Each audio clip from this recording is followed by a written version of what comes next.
બોલો હિંગળાજ માત કી। બાળકો, આપને પૂછું છું, 40 વર્ષે કોને કરોડપતિ થવું છે? બધા બોલો, કોને થવું છે? આપણી પાસે 40 છે એટલે બતાવો તમને। બધા થવું છે ને? જોરથી બોલો તો કેવું? તાળી આપું છે।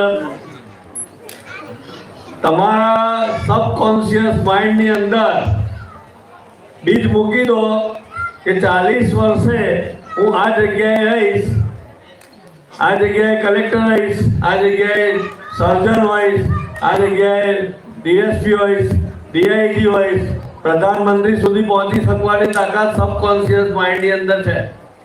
તમે વિચાર કરો કે મારે 40 વર્ષે કરોડપતિ થવું છે, અવશ્ય થવાના।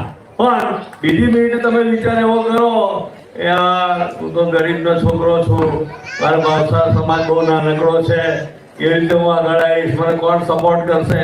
બિલકુલ આ વિચારવાનું નહીં। સબકોન્શિયસ માઇન્ડ ની અંદર એટલી બધી તાકાત છે કે તમને ક્યાંયનું ક્યાંય પહોંચાડી શકશે। પણ subconscious mind has got no mind.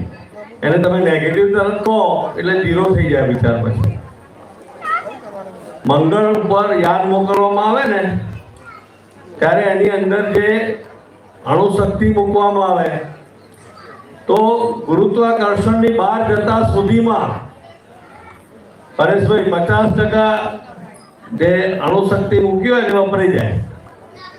પણ ગુરુત્વાકર્ષણની બહાર નીકળી ગયા પછી બાકીની 50% જે ઉર્જા રહે ને અણુશક્તિની એને છેક મંગળ સુધી પહોંચાડે છે। એમ બાળકોને ખાસ કહેવાનું કે આજે તમને ભણવાની તક મળી છે, મા બાપનો સપોર્ટ મળ્યો છે, સમાજનું સમર્થન મળ્યું છે, સમાજનું બળ તમારી પાછળ છે, તો તમારી જે ઉર્જા છે એ 35 વર્ષ દરમિયાન એવી રીતે વાપરી નાખો કે 35 પછી બાકીના જે 100 વર્ષ સુધીનું જે આયુષ્ય છે ને એ આરામથી 50% ઉર્જામાં પૂરું થઈ જાય। ત્રીજી વાત સરસ એક જાણવા મળી મને હમણાં જ કે કેલિફોર્નિયાની અંદર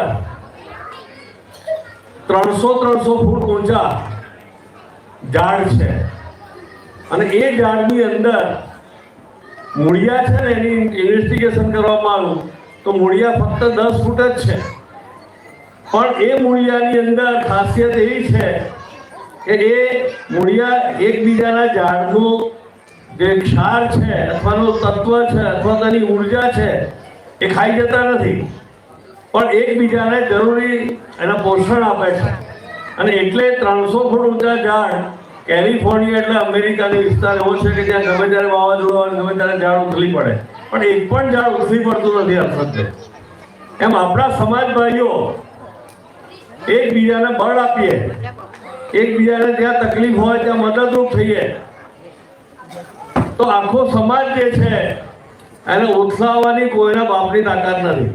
વાત ગમી કે ના ગમી? કન્યાકુમાર છાત્રાલયની વાત કરી પરેશભાઈ અને ગુણવંતભાઈ અને મનોજભાઈ। મને કહેતા આનંદ થાય છે કે હર્ષદભાઈ જેવા દાતા મળ્યા, આપણને શશિકાંતભાઈ જેવા દાતા મળ્યા, અશોકભાઈ જેવા દાતા મળ્યા। માં હિંગળાજે જેના જેના ઉપર કૃપા કરી હોય એ બધાને હું વિનંતી પગની અંદર કરું, એમના ચરણોમાં વિનંતી કરું છું।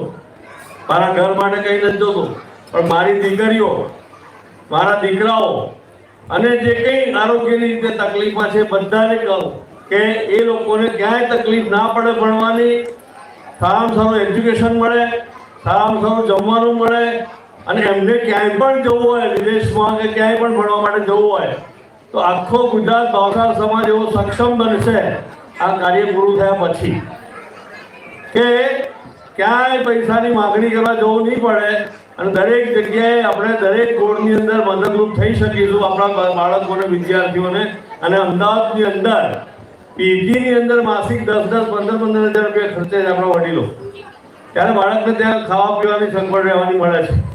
એની જગ્યાએ બધી સગવડ આપણે કરીશું તો આ કાર્યની અંદર 8મા માળનું ધાબો આ 10 દિવસમાં ભરાઈ જશે। એ પછી અંદરનું જે કામ છે એ ખૂબ અગત્યનું છે। લેટેસ્ટ ટેકનોલોજી વાળું કામ કરવું છે. કોમ્પ્યુટરાઇઝ રૂમ કરશું, લાઇબ્રેરી કરીશું, અદ્યતન વાંચન સામગ્રી લાવીશું અને સ્કોલર લાવીને એવા બાળકોને ટકોરા બંધ કરવા છે કે વિશ્વના કોઈ પણ ખૂણે જાય કે ભાવસાનો દીકરો છે, ચલો એને આપી દો મોટું પેકેજ, એવા આપણે તૈયાર કરીશું. બોલો હિંગળાજ માતાજી. તો આ કાર્યની અંદર હિંગળાજ માતાજીએ જેને જેને લક્ષ્મી આપી છે એ બધાના ચરણોમાં મારી પ્રાર્થના છે